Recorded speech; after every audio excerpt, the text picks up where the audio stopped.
The following presentation is brought to you by the Realm Network.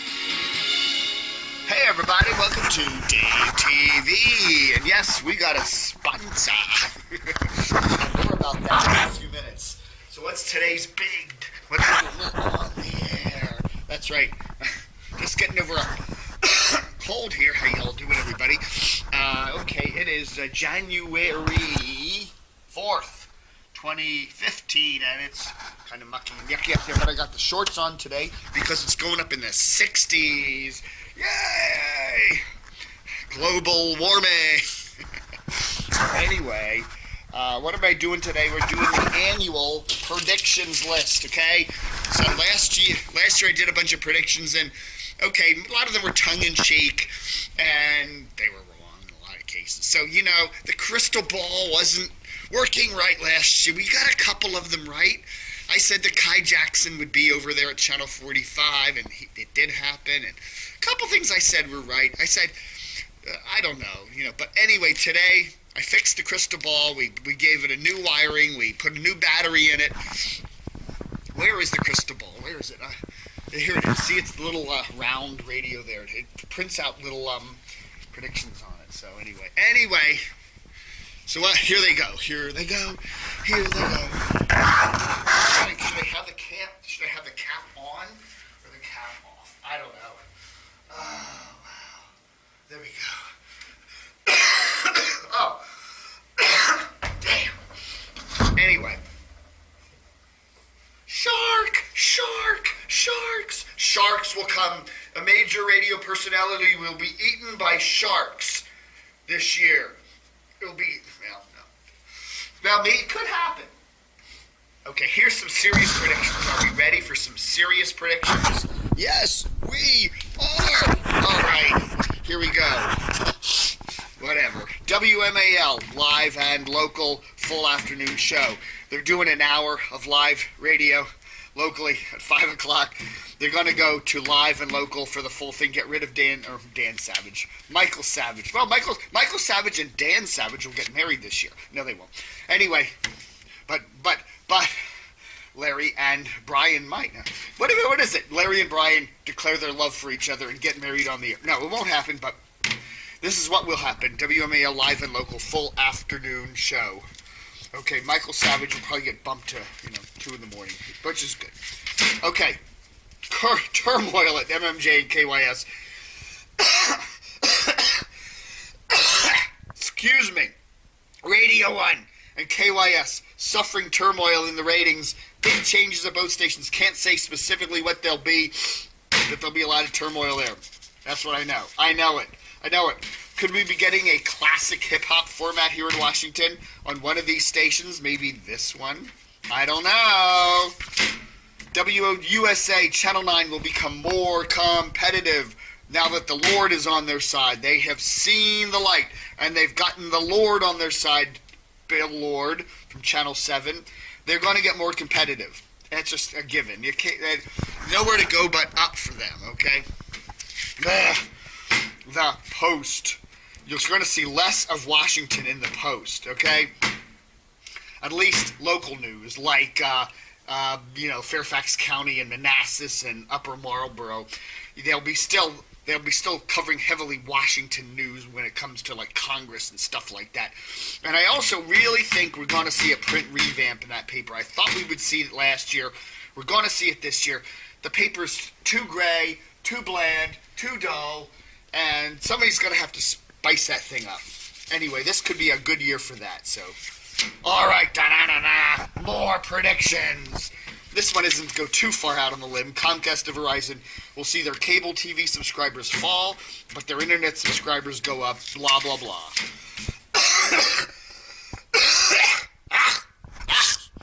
WFDC Channel 14 will start becoming a major player in TV news. We noticed in a couple of the rating sweeps this year that their 6 p.m. news for the Univision Spanish language outlet actually went up a bit. I mean, it was actually like number 2 in the 6 o'clock newscast. They're going to upgrade their news department. You're going to see a lot more of Channel 14. We're going to have like a 5-station ratings war for news now, and 14 is going to become a major player in that. I think that I'm pretty sure that'll happen this year. So look for 4, 5, 7, 9, and 14. Big shakeup at 106.7 The Fan. I predict that every year, and it never happens, but I think this is going to be the year. I mean, how many times can you be 19th place in the ratings and be a major sports talker? Somebody's going to start a Chipotle format. You know, you ever go into Chipotle? Great burritos, by the way. One of my favorite places. I love their music. They have this great, I don't know what it is. It's just this crazy mix of really cool sounding things. It sounds like you're in a jungle almost. Call it the jungle. Maybe one of Radio 1 stations will do it. Somebody's got to do that. It's a really neat format. I don't know, it's kind of a mix of, there's some weird progressive rock in there and some weird urban and some weird reggae. I'll post some reggae in there and some it's just a weird mix, and I think somebody's got to pick this up and put it on a radio station or format it nationwide. I call it the jungle. Donnie Simpson returns. Yes, I really think this is going to be the year Mr. Simpson will come back. He's been off of, when did he leave PGC, like 5 or 6 years ago? HUR, maybe the jungle. That would be a good place for him, at the jungle, wouldn't it? I don't know. Donnie Simpson returning. I have a funny feeling. I just feel it in my bones. I feel it in my knees. Donnie's coming back. Dan Snyder. Oh, God. He may even sell his Redskins, but who knows. But he will sell his Red Zebra stations, probably to Cumulus. I really feel like Cumulus is in an acquisition mode. They own WMAL, WRQX. They want more signals. I really think he's going to sell the station. They would probably keep ESPN 980 as a sports talker and probably keep the Redskins on the station, but Cumulus will manage the stations or rent them or do some sort of a deal with Snyder to get them off his hands. Maybe they'll take some of the FMers and put Nash on them, 94.7 or 94.3 and 92.7, or do something, or maybe they'll put 107.3 in the mix, or the Redskins will be on, back on MAL. I don't know. Something's going to happen between Dan Snyder and Cumulus this year, and this could be it. I really feel this is the year for that. WBAL will get Rush. Somehow they got to get Rush. They need that Titanic talker on their middays to get their ratings. You'll see some of these other righty syndicators back on there. I really think Kerry Pahigian's going to do something like that because they just can't keep going the way they're going. More WRQX changes. Could Jack Diamond return with classic hits? Here's the deal. Jack Diamond is working at a classic hits station, WLS-FM in Chicago. Okay? I feel like I'm going to cough again. Excuse me. It sounds worse than it is. Believe me, it's post-nasal drip. I've been sleeping. Get up in the morning. I cough it up. I'm good. Anyway, here I go again.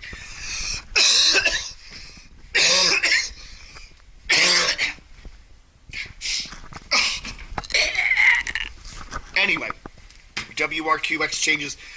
Jack Diamond returns from hell. No, Jack Diamond. Okay, here's the deal. Jack Diamond is currently doing mornings on a classic hit station in Chicago that Cumulus owns. What if he were to come back to Washington or stay in Chicago and continue being heard here as WRQX flips to a classic hits format? Something like that. Maybe instead of going up against Hot 99.5, I'll be going up against WB. I don't know. This would be an interesting thing because Jack Diamond's returning to Washington would make sense because he's basically the only marketer he's really well known is here. Right? Okay, are we still recording? Hello? Yeah, 8-minute mark. Good, okay. I think WASH and WLAF, these adult contemporary stations are going to sound increasingly more edgy this year as they look to attract younger audiences. Okay, part of the problem with these stations is they skew old. They're starting to skew old. They get great ratings, but they're starting to skew old, and you're going to see these stations trying to euthanize in 2015. Okay, this one's this one's really going to come true. Jim Vance will leave Channel 4. We had Gordon Peterson leaving Channel 7 at the end of the year. I think Gordo may actually I should put that on here. Gordon Peterson will resurrect himself on Channel 9. I don't think he's going to go to Channel 9 to become a permanent fixture, but you might see him doing like anchor emeritus stuff. That's Gordon Peterson, by the way. But Jim Vance, I think he will officially retire from his daily anchor duties at Channel 4. Now, he may still stay with the station. You occasionally see him there.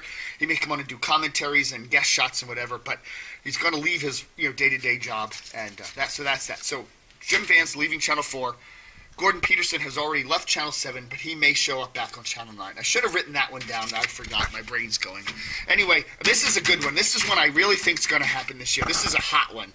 WTOP and WNEW battle heats up. This is the year. We thought it was going to be a couple years ago when WNEW started. They started, 3 years ago? This is going to be the year that this thing heats up, okay? Anyway, this is the year. This is the year, okay? I noticed in the ratings now, WTOP is starting to occasionally dip down to 3rd, 4th, maybe even 5th place. WNEW is still creeping up there. The last radio ratings I saw, TOP was down around 4th or 5th place. NEW is up to 20th. WNEW has yet to crack the 20th spot in the official ratings numbers. I think WNEW will do that. They will beat the 20th spot, and WTOP may actually fall out of the top 5. It's not going to be a big, earth-shattering kind of thing, but it's a creep, dip, drip, drip, thing. And the drip is going to continue this year, and the battle's going to get intense between these stations. Okay, WNEW is going to be running a lot of youthful ads, trying to get a real youthful news audience there, and they're already doing that. I noticed that with highlighting the traffic reports and stuff. You're going to see this battle really heat up this year, and I think so. So we'll see. All local TV newscasts will see audience erosion. I think it's just going to happen as people cut the cord and go to other venues. Channel 7's news ratings will have a meltdown. I think they're going to become the Channel 2 of DC. Channel 2 in Baltimore, perennial basement dwellers. I think Channel 7 is setting themselves up for that. I think a lot of people in the Washington market aren't fooled that Sinclair is a bunch of Hunt Valley hillbillies, and they don't like that. And they're just going to avoid Channel 7. Anyway, and my last one, HFS returns to CBS DC. Somehow, somebody at CBS DC will find a place for HFS here in the Washington market, even if it is only an online type of thing, or even if it is only on some of the HD2s. But somehow, I just feel it in my guts that we'll get HFS back to DC this year. This is the year for that. CBS needs more signals. Maybe they'll figure out a way to do it. I don't know. Anyway, thanks so much for nothing, right? All right, folks. So yeah, and another big thing is we got a sponsor. DaveTV for the next 3 months anyway is going to be sponsored by the Realm Network, home to great people. Look at all these cool shows. The Netflix Report. Two Jicks and a Jane, Kurt McEwen, Mark and Lowell, whole bunch of cool stuff. Buzz Burbank, lots of cool stuff. So we'll be getting into that. Maybe we're doing some interviews too with some of the old Realm gang there on future Dave TV. So they're a big sponsor for the Dave TV this year. Yes, and so we play this right. The presentation was brought to you by the Realm Network. All right, adios, everybody.